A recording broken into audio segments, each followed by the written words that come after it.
السلام علیکم ورحمۃ اللہ وبرکاتہ. حامد ومسلم اما بعد. قال اللہ تعالی وما آتاکم الرسول فخذوه وما نهاکم عنہ فانتہوا. رسول جو دے اسے لے لو اور جس سے روک دے اسے رک جاؤ. یہ اللہ رب العالمین کا حکم ہے.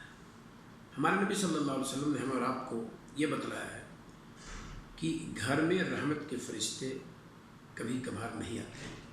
کب نہیں آتے ہیں؟ اس کی ایک وجہ اور اس کا ایک وقت.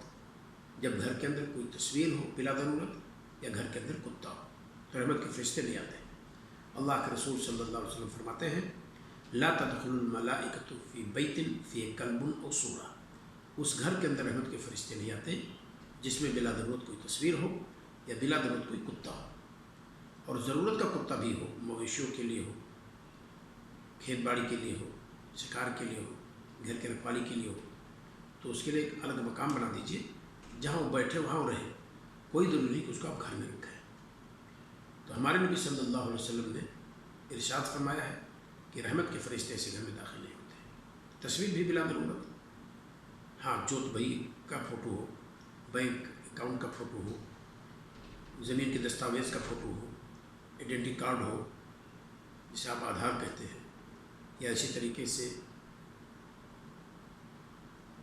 آپ کے سرٹیفکیٹ میں کہیں فوٹو کی ضرورت ہے وہاں فوٹو لگا ہوا ہے، تو اس طرح کی چیزیں درست ہیں.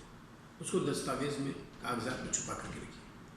اور جو فوٹو عام طور پر یادگار کے لیے لوگ بناتے ہیں، البم میں سجا کر کے اسے آپ دیوار پہ آویزہ رکھتے ہیں، یہ سب چیزیں درست نہیں ہیں. پارک میں کہیں گئے ہیں دوستوں کے ساتھ، ہمجولیوں کے ساتھ، وہاں آپ نے فوٹوگرافی کی ہے. نہر کے سامنے کھڑے ہو کر، جھرنا کے سامنے کھڑے ہو کر، پہاڑیوں پر کھڑے ہو کر کے، جنگلات میں کھڑے ہو کر کے، باغیچے میں کھڑے ہو کر کے آپ نے فوٹو کھنچائی ہے اور اس کو آپ نے خوب بہتر البم میں سجا کر کے گھر کے دیوار سے آپ نے چسپا رکھا ہے یا آویزہ کر دیا ہے. تو ایسے گھر میں رحمت کے فرشتے نہیں آتے ہیں. اللہ تعالیٰ ہمارے اور آپ کے گھر کو اس طرح کی چیزوں سے محفوظ رکھے. اور ہم رحمت کے فرشتے کے محتاج ہیں. رحمت کا فرشتہ نہیں آئے گا تو گھر میں رحمت نہیں آئے گی. لہذا ہم اور آپ اس چیز کا خیال رکھیں. کتاب اللباس والزینہ میں امام مسلم نے رحمہ اللہ ذکر کی ہے اور حدیث کا نمبر ہے 5636. اللہ تعالیٰ ہم اور آپ کو نیک عمل کرنے کی توفیق عطا فرمائے اور ہر اس کام سے بچائے جو نبی کریم صلی اللہ علیہ وسلم کی سنت کے خلاف ہو.